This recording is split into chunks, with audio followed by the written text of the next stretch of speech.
Hello viewers, my name is Saurabh Kumar Srivastava and once again welcome to my channel Global World. Before starting my today's topic, I want to talk with you.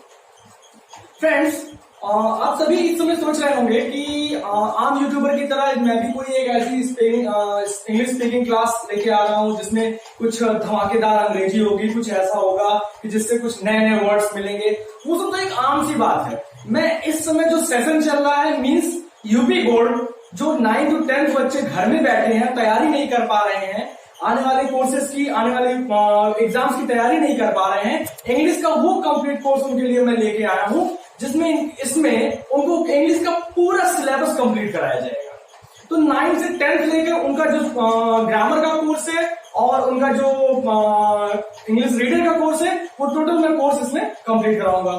So friends, मैं आप सभी से, अगर आप guardian हैं, अगर आप देख रहे हैं इसको और या फिर स्टूडेंट है, तो मैं चाहूंगा कि प्लीज आप इस वीडियोस को ज्यादा से ज्यादा बच्चों तक शेयर कीजिए, जिससे घर बैठे उनको फ्री ऑफ कास्ट उनको इनकी जानकारी मिल सके और वो अपने कोर्स की तैयारी कर सके। सो फ्रेंड्स, स्टार्ट करते हैं आपका टॉपिक।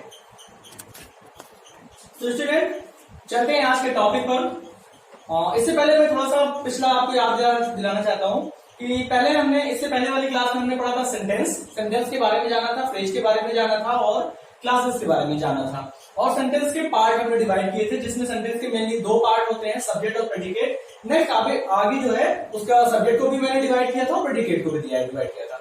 तो आज की क्लास में हम जो देखेंगे, मेन हमारा टॉपिक है आज सेंटेंस का पहला पार्ट सब्जेक्ट। ठीक, सब्जेक्ट अब देख लेते हैं क्या लिखा हुआ है बोर्ड पे। सब्जेक्ट मीन्स होता है कर्ता या उद्देश्य। कर्ता या उद्देश्य मतलब कि जो उद्देश्य होता है सेंटेंस में, जो कर्ता होता है मीन्स करने वाला, वो आपका सब्जेक्ट होता है। देखिए लिखा गया हुआ द वर्ड और group of word which perform action is called subject. मतलब किसी भी वाक्य में, चाहे वो एक शब्द हो या शब्दों का समूह है, जो कार्य को करने वाला होता है वो क्या कहलाता है? सब्जेक्ट कहलाता है या कर्ता कहलाता है। अब इसको एग्जाम्पल के अंदर हम समझ लेते हैं। जैसे पहला एग्जाम्पल आपका लिखा हुआ है, Ram is playing hockey, means Ram hockey खेल रहा है। तो यहाँ पे आप ध्यान दीजिए, मैंने कहा था word of group which perform action, मतलब जो एक्शन परफॉर्म कर रहा है, जो कार्य को कर रहा है। तो यहाँ हॉकी मीन्स हॉकी खेलने का काम कौन कर रहा है? राम कर रहा है। तो राम क्या हो गया? राम हो गया यहाँ पे सब्जेक्ट हो गया। ठीक, नेक्स्ट में देखते हैं, the sun rises from east, मतलब सन ईस्ट से निकल रहा है। तो यहाँ पे राइज कौन हो रहा है? द सन। ये क्या हो गया? आपका सब्जेक्ट हो गया। ठीक, इसी तरीके से तीसरे में देखते हैं, my elder brother was talking with me yesterday, मेरा जो बड़ा भाई है वो मुझसे कल बात कर रहा था। अब यहां देखते हैं, तो बात कौन कर रहा था? My elder brother. तो ये क्या हो गया आपका? यहाँ पे ये हो गया आपका सब्जेक्ट। ठीक, नेक्स्ट सेंटेंस पे आते हैं, the hungry fox sitting under the tree was hunting, मतलब भूखी लोमड़ी जो कि पेड़ के नीचे बैठी थी, वॉज हंटिंग मतलब शिकार कर रही थी। अब यहाँ पे देखिए, शिकार कौन कर रहा था? भूखी लोमड़ी जो कि पेड़ के नीचे बैठी हुई थी। मीन्स यहाँ पे सब्जेक्ट कितना है? यहाँ पे सब्जेक्ट आपका ये पूरा है। ठीक, अब ध्यान देने वाली बात ये है कि अभी तक हम जो देखते हैं, समझते हैं, हमने समझा था जो पहले वर्ड आता है वो सब्जेक्ट होता है, जो काम करता है वो सब्जेक्ट होता है। लेकिन यहाँ पे सब्जेक्ट की परिभाषा एकदम चेंज हो गई। यहाँ पे तो हम देख रहे हैं ये भी सब्जेक्ट है, फिर आगे 2 आया ये भी सब्जेक्ट है, आगे 3 आया ये भी सब्जेक्ट है, और यहाँ तो 5-6 हो गए, सब सब्जेक्ट हो गए। तो चलिए अब इस पर डिस्कशन कर लेते हैं। यहाँ पे 2, 4, 5 जो आए वो सारे सब्जेक्ट कैसे होगा? सब्जेक्ट है तो ये है क्या? ठीक, चलिए अब आगे हम इसको समझते हैं, टॉपिक वाइज समझते हैं कि ये है क्या। जैसे पहला आया सब्जेक्ट है तो वो क्या होता है, अगर 2 आए तो क्या होते हैं, 3 आए तब क्या होते हैं, 4 आए तो क्या होते हैं। अगर आपको ध्यान हो कि मेरी पिछली क्लास में मैंने आपको बताया था सब्जेक्ट के भी कई पार्ट डिवाइड किए थे, तो सेम उसी प्रोसीजर पर ये आगे है। ठीक, तो हम चलते हैं सब्जेक्ट के पार्ट्स डिवाइड करते हैं। चलिए, तो अब पार्ट्स ऑफ सब्जेक्ट देख लेते हैं।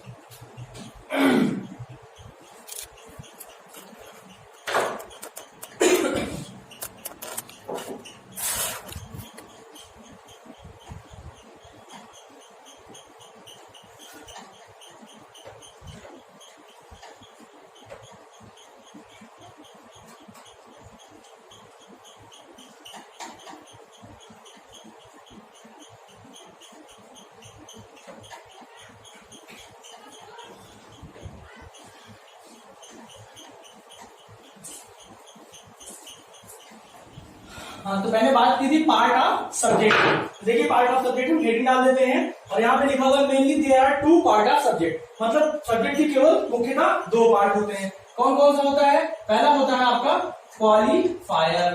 क्या होता है? क्वालिफायर। और दूसरा होता है आपका हेड वर्ड। क्या होता है? Head word. नोट डाउन करते चलिएगा, वैसे टाइम तो मैं दूंगा फिर भी। क्वालिफायर और पहला दूसरा होता है आपका हेडवर्ड। अब जानते हैं कि क्वालिफायर क्या है, उसके बाद फिर हेडवर्ड क्या है। तो चलिए हम सेंटेंस ले लेते हैं। पहला जो हमने एग्जांपल में लिया था, पहला सेंटेंस हम ले लेते हैं, यहां समझते हैं क्या। पहला सेंटेंस हमने लिया था राम वॉज प्लेइंग हॉकी। ठीक। और दूसरा सेंटेंस हमने जो लिया था वो था the sun rises from east. चलिए मैंने देखा है 2 है क्वालिफायर और हेडवर्ड। अब ध्यान दीजिए पहले वाला जो सेंटेंस है आपका राम वॉज प्लेइंग हॉकी, मतलब राम हॉकी खेल रहा था। यहां मैंने बताया था सिर्फ कौन सब्जेक्ट है, क्योंकि खेलने का काम कौन कर रहा है? केवल और केवल राम कर रहा है, मीन्स ये सब्जेक्ट है। तो अब यहां पे मैं एक बात क्लियर कर देना चाहता हूं आपको कि जब भी ये पॉइंट तो भी नोटेड, चाहे यहां पे कर दीजिए ये आपका नोट है। तो पहला पॉइंट नोट का क्या हो जाएगा कि जब, इस बात को आप नोट भी कर सकते हैं कि जब सेंटेंस में सब्जेक्ट,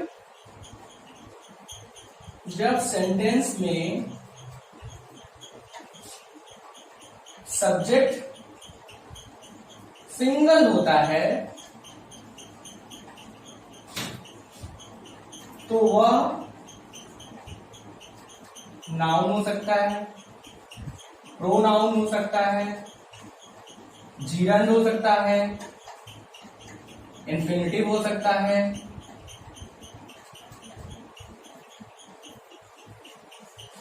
मतलब कि जब सब्जेक्ट अकेला होता है तो क्या हो सकता है? नाउन भी हो सकता है, प्रोनाउन भी हो सकता है, जीरंड भी हो सकता है, इंफिनिटिव हो सकता है। मीन्स पहली बात हमने जानी कि पहले वाले सेंटेंस में सब्जेक्ट अकेला है तो ये सब्जेक्ट कुछ भी हो सकता है। जैसे अभी हमने राम लिखा है, यही राम की जगह पे हम इसको लिख सकते हैं ही वॉज प्लेइंग हॉकी। ठीक है, अब ही क्या है? प्रोनाउन है। सेम ऐसे ही हम अगर नाउन की बात करें तो राम तो खुद ही नाउन है। ठीक है, जीरंड और इंफिनिटिव के बारे में हम आगे बताएंगे। फिर भी यहां अगर आप जानना चाहते हैं तो smoking is injurious for health, जहां स्मोकिंग है वो आपका जीरंड है। इंफिनिटिव बात करें तो smoke is injurious for health, to smoke हुआ वो इंफिनिटिव हो गया। अब इसकी चर्चा हम जीरंड और इंफिनिटिव वाले टॉपिक में करेंगे। तो यहाँ पे हमने पहली बात मैंने क्लियर कर दी कि जो राम है, Ram was playing hockey, Ram अकेला है, और अकेला जो है तो जब भी सब्जेक्ट अकेला होगा तो ये मेन वर्ड होगा, ये क्या होगा? हेड वर्ड होगा। मीन्स जब भी सब्जेक्ट अकेला आता है तो क्या होता है? वो हेड वर्ड होता है। अब यहाँ बात क्लियर हो गई। मीन्स यहाँ पे क्या हो गया? राम वॉज प्लेइंग हॉकी, यहाँ सब्जेक्ट क्या है? सब्जेक्ट आपका राम है। और राम है क्या? नाउन, प्रोनाउन, जीरंड कुछ भी हो सकता है, लेकिन हम जानते हैं ये नाम है, मीन्स ये नाउन है। और ये नाउन है, इसके साथ ही चूंकि सब्जेक्ट एक ही है तो ये क्या है? हेड वर्ड है। और हेड वर्ड हमेशा क्या होता है? वो नाउन होता है। हेड वर्ड हमेशा क्या होता है? नाउन होता है। चलिए दूसरे सेंटेंस में बात कर लेते हैं, लेकिन दूसरे सेंटेंस पहुंचने से पहले हम आपको टाइम दे देते हैं कि आप नोट डाउन कर लीजिए। तो इसको नोट कर लीजिए अभी।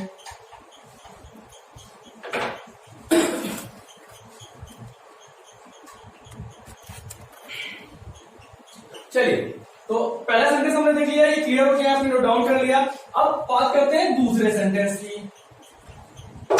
दूसरे सेंटेंस मैंने बताया था राइजेस फ्रॉम ईस्ट, मतलब ईस्ट से निकल रहा है। मीन्स निकल कौन रहा है? द सन, मतलब सूरज। इसका मतलब हो गया कि ये सब्जेक्ट है, ये सब्जेक्ट हो गया। अभी मैंने देखा सिंगल सब्जेक्ट है, अब यहां देख रहे हैं कि डबल हो गया सब्जेक्ट। अब डबल हो गया तो ये क्या है? चलिए इसकी चर्चा कर लेते हैं। सब्जेक्ट 2 हो गया तो साधारण सी बात है, एक बात तो सीधे निकल के है, जब 1 था तो मैंने बताया वो कुछ भी हो सकता है। ठीक, अब यहाँ पे जब सब्जेक्ट 2 हो गया तो यहाँ सब्जेक्ट के 2 पार्ट मैंने आपको दिखाए भी हैं, एक क्वालिफायर और दूसरा हेडवर्ड। ये सीरियल से लिखा हुआ है। मीन्स पहला जो आएगा वो क्वालिफायर होगा और दूसरा जो होगा हेडवर्ड होगा। अगर आपको अभी भी परेशानी हो रही है तो आप ऐसा समझ सकते हैं, मैंने बताया अभी इससे पहले वाले में भी कि हेडवर्ड जो होता है वो हमेशा क्या होता है? नाउन होता है। हेडवर्ड क्या होता है? हमेशा नाउन होता है। एक बार फिर से रिपीट करते हैं, हेडवर्ड क्या होता है? हमेशा नाउन होता है। और क्वालिफायर तो पहले क्या होता है? पहले क्वालिफायर, नेक्स्ट हेडवर्ड। अब चलिए यहाँ पे 2 चीजें हैं, मैंने बताया क्या है? एक क्या है? एक है आपका क्वालिफायर और दूसरा क्या है आपका? हेडवर्ड।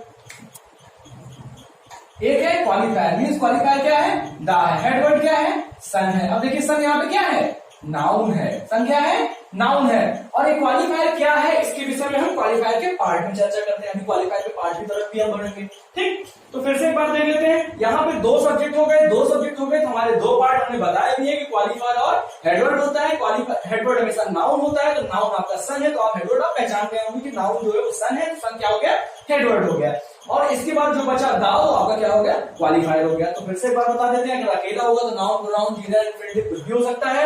अगर सब्जेक्ट दो हुआ तो ये तो पहला क्वालिफायर होगा और दूसरा हेडवर्ड होगा। अगर पहले दूसरे में कंफ्यूज होते तो आप जानते रहिए हेडवर्ड हमेशा क्या होगा, वो नाउन होगा। तो बाकी जो बचा आपका वो क्वालिफायर होगा।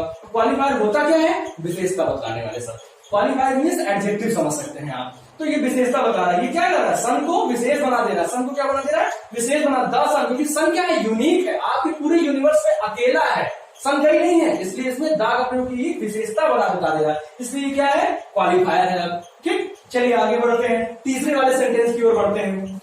ठीक, उससे पहले आप इसको नोट डाउन कर लीजिए।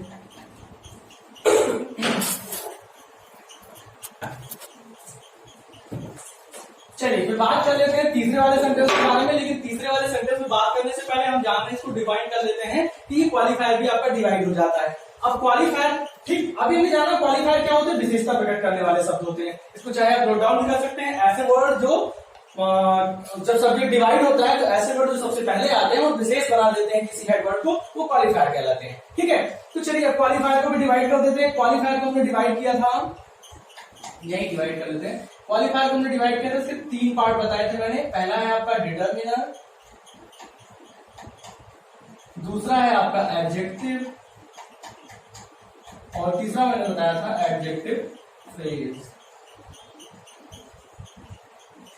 इसको कहीं कहीं एडवर्बियल फ्रेज भी कहते हैं, तो कंफ्यूज मत होइएगा। एडवर्बियल फ्रेज दोनों सही है, एडवर्बियल फ्रेज या एडजेक्टिव फ्रेज दोनों बात एक ही है। ठीक है, डिटरमिनर, एडजेक्टिव और एडजेक्टिव फ्रेज। हेडवर्ड आपका अब भी वही है, क्या है, नाउन होता है हमेशा। तो तीसरे वाले सेंटेंस की तरफ बढ़ते हैं। तीसरा वाला सेंटेंस था क्या, my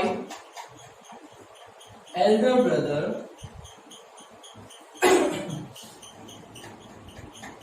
was talking with me yesterday। चलिए अब इस सेंटेंस में बात कर लेते हैं। माय एल्डर ब्रदर, मैंने कहा यहाँ पे सेंटेंस में सब्जेक्ट कितना है, ये आपका सब्जेक्ट है। ठीक, ये तीनों आपके सब्जेक्ट हैं। अभी तक एक सब्जेक्ट था तो वो नाउन प्रोनाउन इन्फिनिटिव जीनर कुछ भी हो सकता था। दो सब्जेक्ट हुआ तो वो सब्जेक्ट के दो पार्ट हुए, क्वालिफायर हेडवर्ड, नाउन जो हुआ वो हेडवर्ड हुआ, शेष जो बचा वो क्वालिफायर हुआ। अब तीन हो गए, मींस क्वालिफायर, चूंकि हेडवर्ड डिवाइड होता नहीं, नाउन डिवाइड होता नहीं है, तो नाउन डिवाइड होता है बट हेडवर्ड डिवाइड नहीं होता है, तो क्वालिफायर डिवाइड हो जाएगा तीन पार्ट में, डिटरमिनर, एडजेक्टिव और एडजेक्टिव फ्रेज। अब हम तीन पार्ट हो गया तो मतलब सीधे तीन पार्ट हम डिवाइड कर देंगे। सबसे पहले पहचानने का तरीका नाउन, नाउन आसानी से पहचाना जा सकता है। नाउन क्या है, ये आपका ब्रदर, तो यहां से हम तीनों डिफाइन कर देते हैं। यहाँ पे हो जाएगा क्या, हेडवर्ड, उसके बाद आपका हो जाएगा डिटरमिनर, और फिर हो जाएगा एडजेक्टिव, और चौथा आपका हो जाएगा एडजेक्टिव फ्रेज। ठीक, अब हेडवर्ड इसमें क्या है, हेडवर्ड मैंने बताया था नाउन होता है, तो हेडवर्ड आपका क्या है, ब्रदर, ये नाउन है, ब्रदर आपका हेडवर्ड हो गया।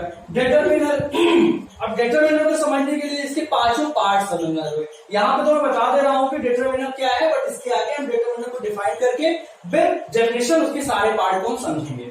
यहाँ पे डिटरमिनर आपका है माई,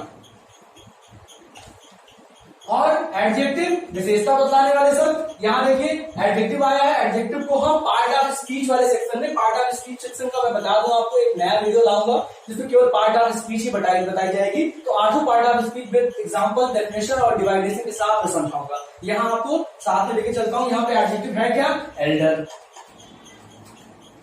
और एडजेक्टिव फ्रेज, क्योंकि इसके अलावा ये तीनों हो गया इसमें, और इसके अलावा कुछ है नहीं, तभी इसमें एडजेक्टिव फ्रेज नहीं है। तो हमारे यहाँ पे तीन दिख रहे हैं, यहाँ पे डिटरमिनर हो गया, एडजेक्टिव हो गया और हेडवर्ड हो गया। मतलब क्वालिफायर के दो पार्ट डिटरमिनर और एडजेक्टिव इसमें है, और हेडवर्ड एक है, तीसरा एडजेक्टिव फ्रेज नहीं है। चलिए अब इसको आप नोट डाउन कर सकते हैं, नोट डाउन कर लीजिए। तो चौथे वाले सेंटेंस की तरफ हम बढ़ते हैं आगे।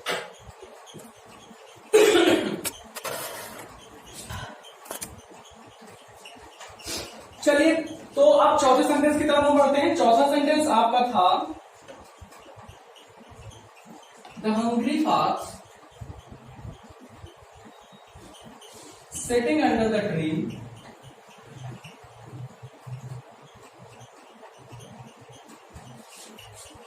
was hunting. Means the hungry fox sitting under, मतलब एक भूखी लोमड़ी, पेड़ के नीचे बैठी हुई एक भूखी लोमड़ी शिकार कर रही थी। ठीक, यहाँ पे मैंने सब्जेक्ट के बारे में बताया कि पूरा आपका क्या है, सब्जेक्ट है। ठीक, ये ग्रुप ऑफ वर्ड है, पूरा आपका सब्जेक्ट है। ठीक, अब यहाँ पे डिवाइड कर लेते हैं। चलिए, अब यहाँ सब्जेक्ट के देखिए कई पार्ट हो गए हैं। अब उन कई पार्ट में डिवाइड करते हैं कि हमारा इनमें में से क्या है। सबसे पहले हम दो पार्ट में डिवाइड किए हैं, तो सबसे पहले इनका दो पार्ट जान लेते हैं। हम क्या जानते हैं, क्वालिफायर क्या है और हेडवर्ड क्या है।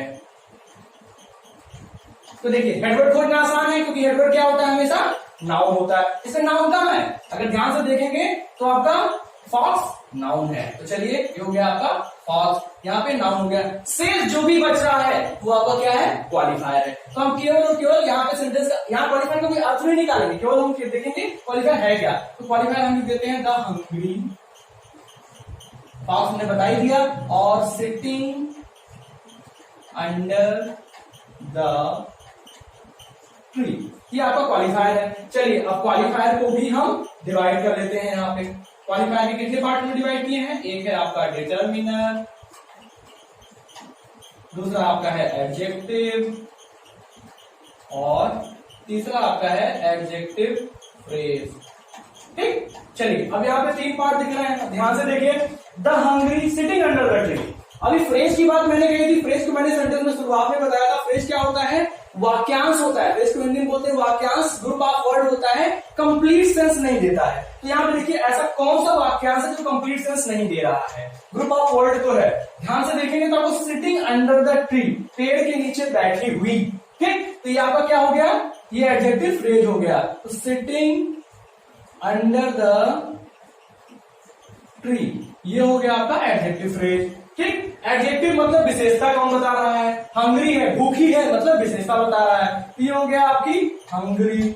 शेष जो बच रहा है दा, ये आपका हो गया डिटरमिनर। अब यहाँ पे आपको कंफ्यूजन हो रहा होगा कि ये दोनों तो समझ में आए, ये भी समझ में आए, लेकिन ये दा डिटरमिनर कैसे हो गया। इससे पहले मैंने बताया था क्वालिफायर भी दा था, अभी मैं बता रहा हूँ दा डिटरमिनर भी है। तो इसको हम डिटरमिनर वाले पार्ट में क्लियर करेंगे। इसके बाद आपको जो बताना है वो डिटरमिनर ही हमें समझाना है।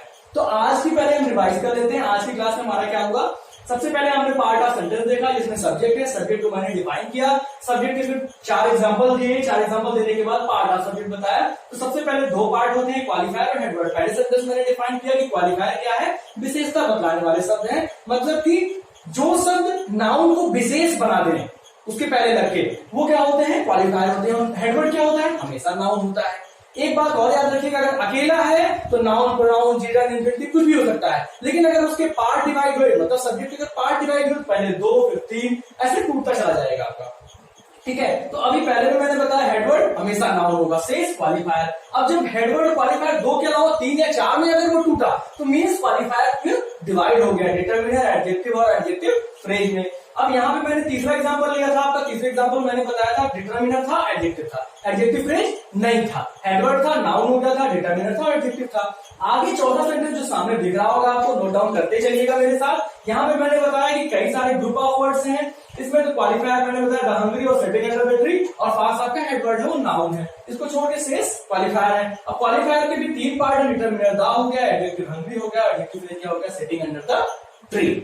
ठीक, तो आज की क्लास के लिए मैंने केवल सब्जेक्ट के उतने पार्ट क्लियर कर दिए जितने आपको क्लियर हो सकते हैं। तो मैंने इतना बता दिया। अब कल की क्लास में, मीन आगे वाली क्लास में हम आपको डिटरमिनर, एडजेक्टिव, एडजेक्टिव फ्रेज और डिटरमिनर के 5 प्रकार, मीन्स फर्स्टली एक टॉपिक लेके चलेंगे अगली वाली क्लास में, डिटरमिनर। तो हम आगे क्या बताएंगे, डिटरमिनर। इसको नोट डाउन कर लीजिए और आगे वाली क्लास के लिए हमें सब्सक्राइब करिए, शेयर करिए, ज्यादा से ज्यादा बच्चों को शेयर करिए, जिससे बच्चों को उनका लाभ मिल सके घर बैठे, वो भी free of cost. So thanks friend.